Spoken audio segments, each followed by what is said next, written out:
Hello my dear friends, তো এই এপিসোডের শুরুতে আমরা দেখি যখন লিও রিপোর্টারদের নিয়ে সেখান থেকে চলে যায়, ইউজিন নিংকে তার থেকে দূরে ঠেলে দেয়। এখানে নিং বলে, কি হলো, তোমার কি আমার সাথে থাকতে ভালো লাগছে না? ইউজিন বলে, কাল রাতে যা হয়েছে তা আমরা আবেগে ভেসে করেছি, আমার দুজনে অ্যাডাল্টস, তাই এই সিচুয়েশনটা আমরা খুব ভালোভাবে বুঝতে পারছি। তাই আমি চাই তুমি কাল রাতের সমস্ত কথা ভুলে যাও আর আমার তরফ থেকে কোনো এক্সপেকটেশন রেখো না। নিং বলে, এটা কেমন অদ্ভুত কথা, একটি রাত তুমি আমার সাথে কাটিয়েছো, তারপরে তোমার এটাকে আবেগ মনে হচ্ছে।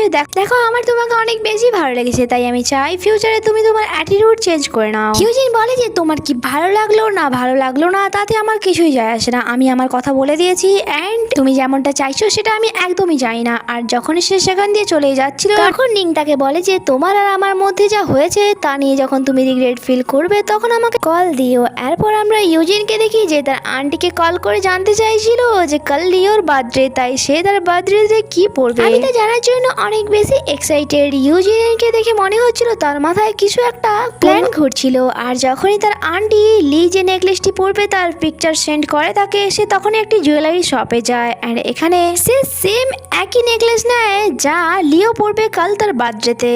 আর যখন ওই নেকলেসটি নেওয়ার পর দোকানদার তাকে বিল বলে, সে অবাক হয়ে যায় আর বলে যে আমার আইডিয়া ছিল না যে এইটুকু নেকলেসটির দাম 3 মিলিয়ন ইউয়ান হবে। অ্যাকচুয়ালি ওই নেকলেসটি ডায়মন্ডে ছিল। আর এইসব ব্যাপারে নিংও জানতে পেরে যায়, কারণ সে ইউজিনের পেছনে কিছু লোক লাগিয়ে রেখেছিল যাতে তারা তার লক্ষ্য রাখতে পারে অ্যান্ড সমস্ত ডিটেলস টাইম টু টাইম তাকে দিতে পারে। এরপর সে তার ম্যানেজারকে অর্ডার দেয় যে ইউজিন যা যা কিনতে চায় তার বিল অনলাইন পেমেন্ট করে দাও।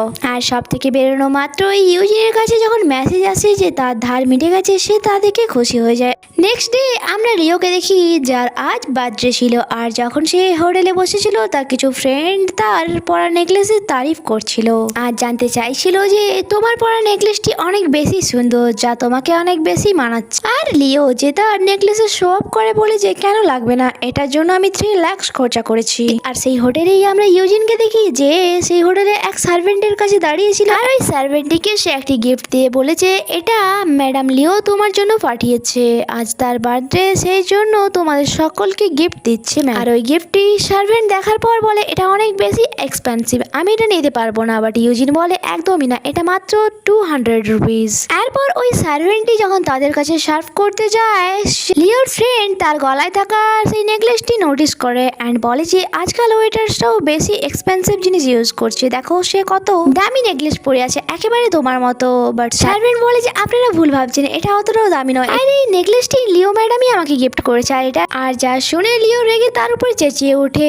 সার্ভেন্ট অনেক বেশি ঘাবড়ে যায় আর বলে না না, এটা আমি কিনেছি, এটির প্রাইস হচ্ছে মাত্র 200 রুপিস। বাট তাও লিওর ফ্রেন্ড তাকে নিয়ে গসিপ করছিল আর সেখানেই বসে থাকা ইউজিন যে এই সমস্ত কিছু দেখে অনেক বেশি মজা পাচ্ছিল। তখনই নিং তার কাছে এসে তার কানে কানে বলে যে আমার আইডিয়া ছিল না যে তোমার প্ল্যানিং এত স্ট্রং হতে পারে।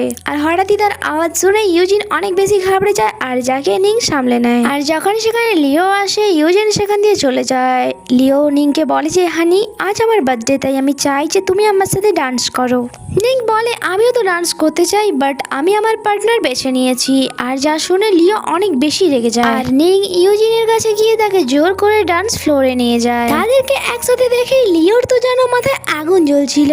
বাট এখানে তারা যখন ডান্স করছিল, ইউজিন তাকে বলে আজকে থেকে ওই রাতে তুমি অনেক বেশি অ্যাক্টিভ লাগছিলে। আর যখনই ইউজিন নিজেকে অ্যাক্টিভ করে, নিং তাকে বলে যে তুমি আবারও একবার আমায় ফিল করাচ্ছ অ্যান্ড তার হাত ধরে এসে বাইরে নিয়ে আসে তার কারের কাছে অ্যান্ড তাকে কারে বসিয়ে বলে যে তো বেবি, তুমি আজ কোথায় যেতে চাও, তোমার বাসায় না কোনো হোটেল রুমে? আর যখনই সে ইউজিনের ক্লোজ আসে, সে তাকে বলে যে আমি তোমার কাছে সবকিছু ক্লিয়ার করে দিতে চাই যে তোমার জন্য আমার মনে কোনো ফিলিংস নেই। নিং বলে আচ্ছা তাই বুঝি, তাহলে ওই রাতে তুমি আমার সিরিয়াস কেন করেছিলে? ইউজিন বলে যে আমি শুধুমাত্র লিওর থেকে রিভেঞ্জ নিতে চাইছিলাম, কারণ সে আমার ভালোবাসাকে ছিনিয়ে নিয়েছে আমার থেকে, তাই আমি এটা চাইছিলাম যে সে তাকে পছন্দ করে, তাকেও আমি তার থেকে ছিনিয়ে নেব আর তাকে রিয়েলাইজ করাবো যে কাছের মানুষ যখন দূরে যায় তখন কেমন ফিল হয়। আমি যা কিছু করেছি শুধুমাত্র তার থেকে রিভেঞ্জ নেওয়ার জন্য। নিং যখন তার আবারও ক্লোজ হয়, সে অনেক বেশি নার্ভাস হয়ে যায়। বাট নিং তাকে বলে যে ওকে তুমি গাড়ি থেকে নেমে যাও, আমি চাই না আমাদের মধ্যে আবারও কিছু হোক। আর যা ভেবে ভেবে সারা জীবন জীবন আমাকে পস্তাতে হবে। আর ইউজিনও কার থেকে নেমে খুশি খুশি সেখান দিয়ে চলে যায়। নেক্সট ডে সে যখন অফিসে যায় আর বাকি কলিগসদের তাকে দেখে অদ্ভুত ধরনের রিয়াকশন ছিল, বাট তাদেরকে বেশি ভাव না দিয়ে যখন সে তার সিটে গিয়ে বসে আর ল্যাপটপ ওপেন করে, সে সেই ফুটেজটা দেখতে পায় যখন সে সেই সার্ভেন্টটিকে গিফটই দিচ্ছিল। আর সে চেঁচিয়ে ওঠে যে এটা সত্য নয়, ওই নেকলেসটা রিয়েল ছিল না। বাট তখনই সেখানে লিও আসে অ্যান্ড বলে যে ওই নেকলেসটি রিয়েলই ছিল আর এই ব্যাপারে আমার কাছে প্রমাণও আছে। ইউজিন একটু অবাক হয় আর বলে যে এটা সত্য হতে পারে না, কারণ সারা বছরের স্যালারি যোগ করলেও এত অ্যামাউন্ট হবে না যা এই নেকলেসটি নিয়েছিল, তাই এত টাকা আমার কাছে কোথা থেকে আসবে। লিও বলে না হয় তোমার কথা আমি বিশ্বাস করলাম, বাই দ্য ওয়ে তুমি এই ফটোটির ব্যাপারে বলো যেখানে তুমি আর নিং এত ক্লোজ হয়ে দাঁড়িয়ে আছো। আর সে তার কলিগসদের ওই ফটো দেখায়, যা দেখার পর তারা ইউজিনের নামে খারাপ খারাপ মন্তব্য করে যে মেয়েটি কত বেশি চরিত্রহীন, তার নিজের বয়ফ্রেন্ড থাকা সত্ত্বেও অন্য কারোর বয়ফ্রেন্ডকে নিয়ে টানাটানি করছে, জানি না আর কার কার বয়ফ্রেন্ডকে সে সেডিউস করার চেষ্টা করছে।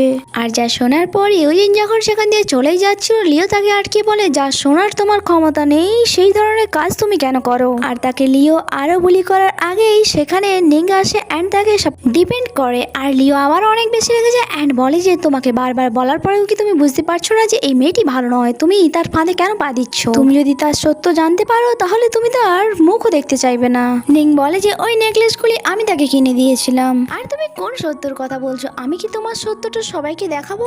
ওয়ানশুকের কিসিং ফটো যখন সবাইকে দেখায় তারা তাকে নিয়ে গসিপ করে যে সে রাস্তায় এমন ভাবে চিপকে আছে যেমন সে তার ওয়াইফ। বাট লিও তার রেগে ছিঁড়ে ফেলে অ্যান্ড বলে যে এইসব সত্য না, আমি এক্সপ্লেনেশন দিতেও রাজি আছি। নিং বলে যে এক্সপ্লেনেশন দেওয়ার আর এখন কোনো দরকার নেই অ্যান্ড সে ইউজিনকে নিয়ে সেখান থেকে চলে যায়। আর বাকি কলিগস লিওকে নিয়েই গসিপ করছিল। আর এখানেই এই এপিসোডই শেষ হয়। আগে কি হয় তা জানার জন্য স্টে কানেক্টেড। Bye bye.